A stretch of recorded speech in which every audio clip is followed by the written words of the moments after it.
Hi tappers! Today I want to talk with you a bit about an aspect of tapping that I don't think gets mentioned much, and it's called secondary gain. Now, secondary gain sounds like, ooh yeah, more gain? I'll take more gain. How do I do that? But what it actually means is that there is something that a person is gaining or perceives as a gain from their trauma or issue, and therefore creates a struggle to release it. Firstly, it's an issue. Secondly, it's a gain, such as having excessive weight. The extra weight creates a lot of struggles, but it creates a sense of protection to the person. If they lose the weight, they also lose the protection. Dawson told me of an experience he had when talking with a veteran about being able to release his PTSD, and the vet replied saying his PTSD got him a secure disability income every month. He didn't want to lose that income, so he was protective of his PTSD. Another example told to me by a different person was of a sick person who would make progress with EFT, but only to a certain point, and then refuse to engage. Come to find out, that person was very well cared for by a loved one when they were sick, and not so much when they were well. So it was worth it to them to be ill to be cared for. The biggest one I've encountered personally was loss of identity. I had been incredibly ill for 17 years. Allopathic medicine did very, very little for me, and the side effects of the medication were much worse than any forward progress. Once my family was turned on to a more holistic approach, I began to see immense progress. And after attending a natural health clinic for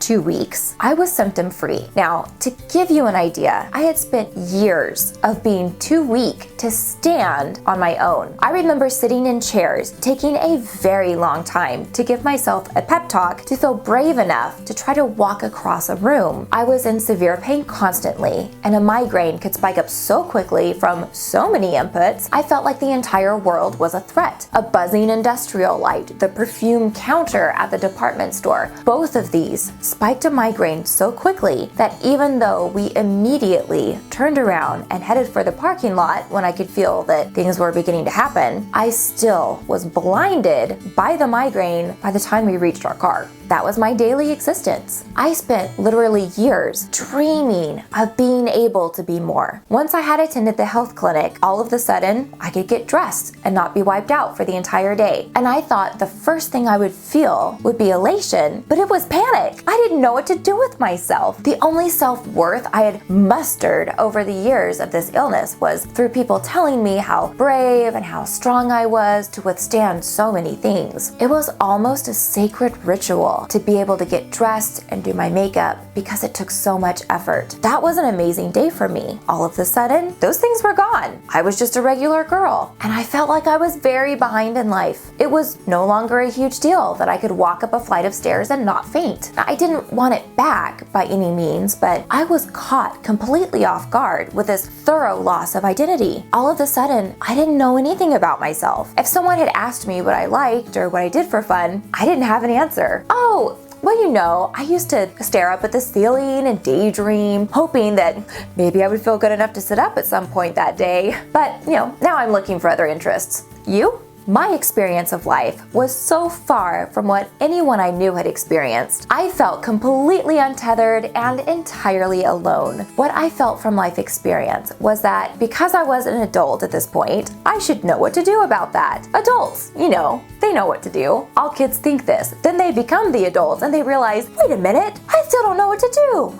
Scandalous. And I feel we forget to remind ourselves that so many things we come across are simply a lack of skill, and skills are gained with experience. And you may have a knack for some of them and they come quite easily to you. Others, you may really do a terrible job at first, but all that means is that you are at the beginning of a new skill, and that's okay. So when you find yourself in a session and you are having trouble letting go, here are some questions that you can ask yourself to see if it's a secondary gain. What do I lose when this goes away? If there was something I've been gaining from this, what could that be? What might become more difficult if this goes away? What would have to change if this went away? And if you unearth a secondary gain, congratulations, you are human. Just remember, learning a life skill isn't a kid thing or a school thing, it's a life thing. And EFT allows us to make some really massive shifts very quickly. Those massive shifts really bring to our attention opportunity for new skills sometimes. And that's all the wobbly feeling is the birth of a new skill. So rather than keeping the old skill of feeling safe through being overweight, or making a living through suffering of PTSD, or creating an identity through illness, consider trusting that this new release has brought you to a new place of greater joy, and that the ease of this skill will be worth the work. I can't tell you how thrilling it is that in all of the ways I attempt to describe who I am now, the sick girl doesn't even enter my mind anymore. Sometimes an old ending means a brand new beginning, and guess what? That's